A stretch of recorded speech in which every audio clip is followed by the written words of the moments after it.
Hey, what's up guys? Welcome back to another video. This time I just want to talk about the somewhat recently revealed Mando and Grogu movie tie-in sets. There is 6 sets total that are releasing alongside the movies, and I am very much late to talking about these, but still wanted to get my thoughts out there about the set. And first off, I will say they are immediately better than the Smart Play stuff, at the very least. I'm not really a big fan of any of this wave, but that it is better than the Smart Play stuff, low as a bar as that is. But starting off with the cheapest set, you have the Mando and Grogu Allies and Villains Brickhead. It is $40, has 661 pieces, and it has 5 brickheads: Mando, Grogu, Colonel Ward, an Imperial Remnant Snowtrooper, and an Anzellan, which is, from what I can gather, the Babu Frick species from Rise of Skywalker. They have some involvement. There's an Anzellan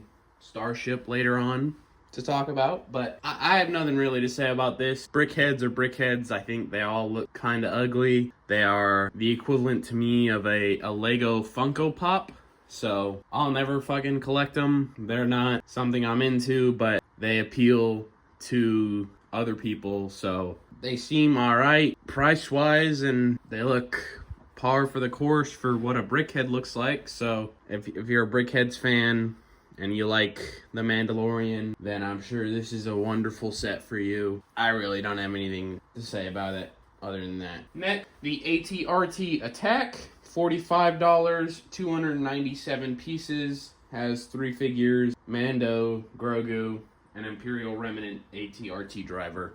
This set's kind of meh. It's one really big, like, oversized AT-RT and a little turret, and that's it. It seems like a lot for $45, or like $45 seems like a lot for it, but Star Wars pricing has gotten, shittier and shittier, so it is what it is, I guess. Mando is a slightly new figure for all of these. I think he's got like updated leg printing now, more closely match the movie, I guess. And I mean, the Imperial Remnant troopers in a couple of these sets are decently cool, but the set as a whole is kind of bleh.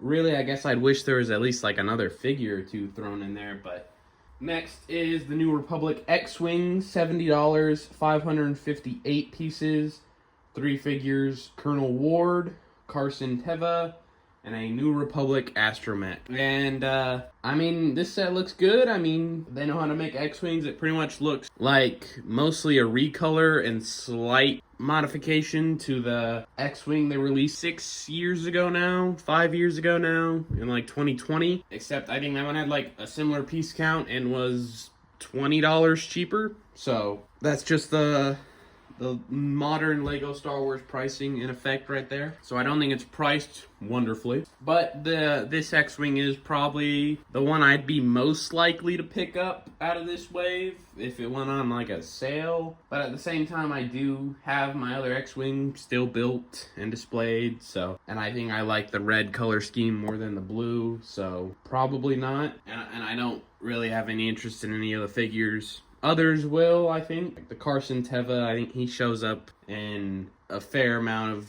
Mandalorian's episodes. So if you're a big Mandalorian fan, that's probably a draw to get the set. Next up is that Anzellan starship I was talking about. $75 for this one, 701 pieces, 3 figures. But it's Grogu and 2 Anzellans, so they're all, the little minifigures that are like 3 studs tall, which doesn't seem great. I mean, you couldn't even just chuck in another Mando. I know he's in a lot of the sets already, but you might as well. And price per piece wise, it seems fine, but I think with it being a ship to fit 3 little baby figures, I don't think it's the best price, because it's a lot of smaller pieces for that starship. Like, it's not a big ship for $70.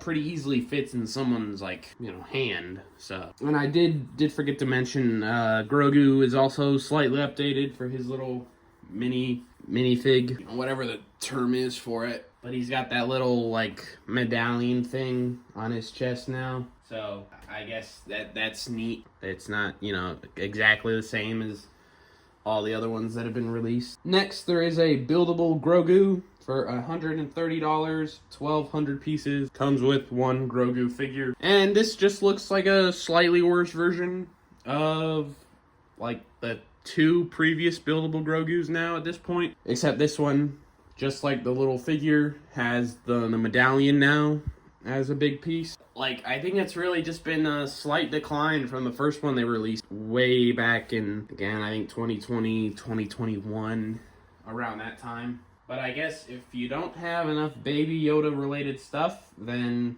this is a pickup if you're a big fan of Grogu. And lastly, there is a Razor Crest for 150, 930 pieces, and 5 figures. Mando, Grogu, an Imperial Remnant Trooper, Colonel Ward, and Zeb. And, I mean, this just looks like a smaller, slightly shittier version of the Razor Crest with some yellow on it, compared to the playset one, again, released 4 or 5 years ago. It's more money, it's less pieces, and it's slightly smaller, and it's like the same amount of figures too. So you're not really getting an upgrade, but I guess if you really want the Razor Crest with some yellow painting on it and these specific figures, then it's a good pickup. I mean, it's undeniably overpriced, but that can be said of pretty much all new Star Wars sets. So if you're a big Mando fan and you didn't get the last Razor Crest, this one on a sale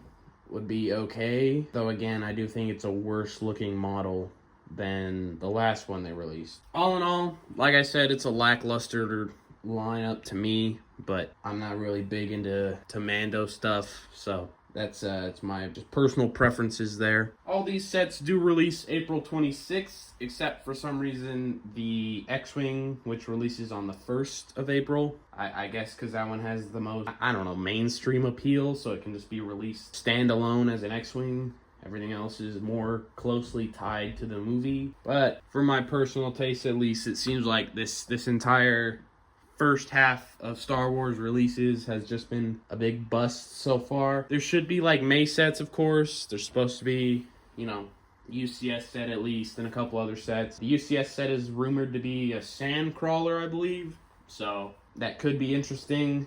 It is tied to The Mandalorian as well. So I guess it'll be interesting to see how that turns out. But so far, I don't know, Star Wars just hasn't been looking too hot. But that's all I have for this one.